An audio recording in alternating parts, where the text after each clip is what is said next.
Austrian-born anthropologist and historian, b. February 1, 1923, Vienna, Austria M-D, March 6/7, 1999, Irvington, New York, studied historical trends across civilizations and argued that individual cultures must be viewed in the context of global socio-economic systems.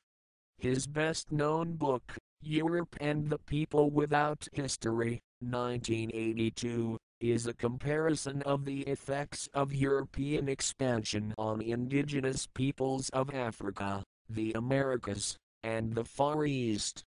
Wolff argued that global markets shaped the practices of these peoples even before their first contacts with Europeans, and that market forces had continued to shape these populations through demand for labor, migration, and changes in demands for raw materials. Wolff, the son of a Russian mother and an Austrian father, was a teenager when the Nazis occupied Vienna. He and his family escaped to England, and in 1940 Wolff moved to New York City.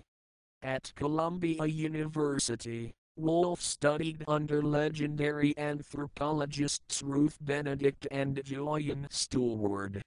He was one of the founding members of the Mondial Upheaval Society, a graduate student group that included Sidney Mintz, Elman Service, Stanley Diamond, and Morton Fried, all of whom went on to play major roles in anthropology. Although never a doctrinaire Marxist, Wolff believed that anthropology could be improved by the introduction of Marxian concepts.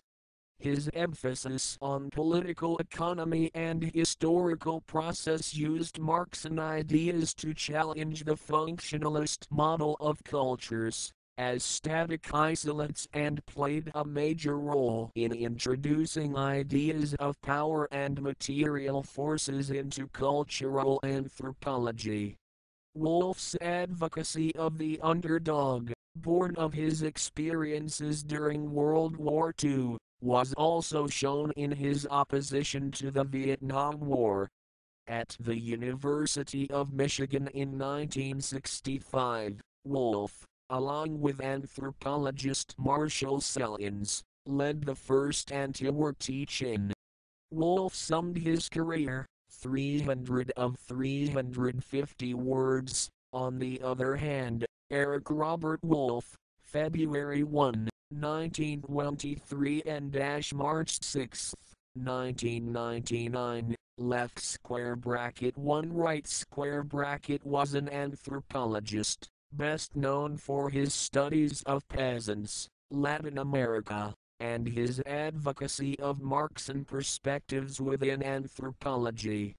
The anthropologist Eric Wolff once characterized anthropology as the most scientific of the humanities, and the most humanistic of the social sciences.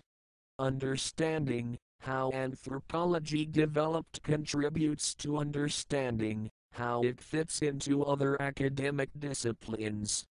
Scholarly traditions of jurisprudence, history, philology and sociology developed during this time and informed the development of the social sciences of which anthropology was a part. At the same time, the Romantic reaction to the Enlightenment produced thinkers such as Herder and later Wilhelm Dilthey, whose work formed the basis for the culture concept which is central to the discipline.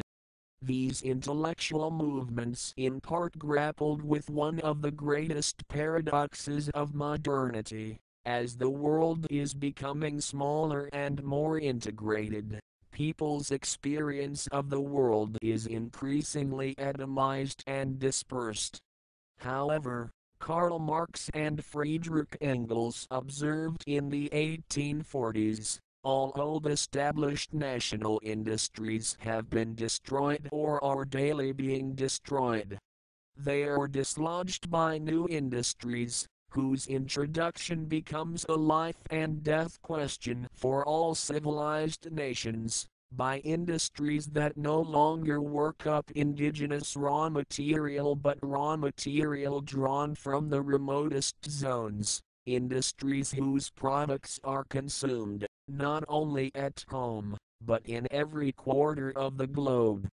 In place of the old ones, satisfied by the production of the country, we find new ones, requiring for their satisfaction the products of distant lands and climes.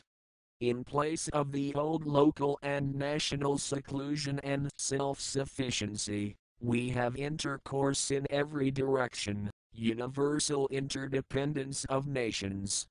Ironically, this universal interdependence, rather than leading to greater human solidarity, has coincided with increasing racial, ethnic, religious, and class divisions, and new, and to some confusing or disturbing, cultural expressions. These are the conditions of life with which people today must contend, but they have their origins in processes that began in the 16th century and accelerated in the 19th century. Institutionally, anthropology emerged from natural history, expounded by authors such as Buffon. This was the study of human beings, typically people living in European colonies.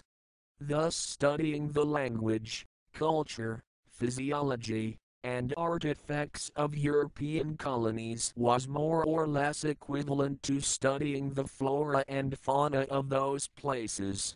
It was for this reason, for instance, that Lewis Henry Morgan could write monographs on both the League of the Iroquois and the American beaver and his works.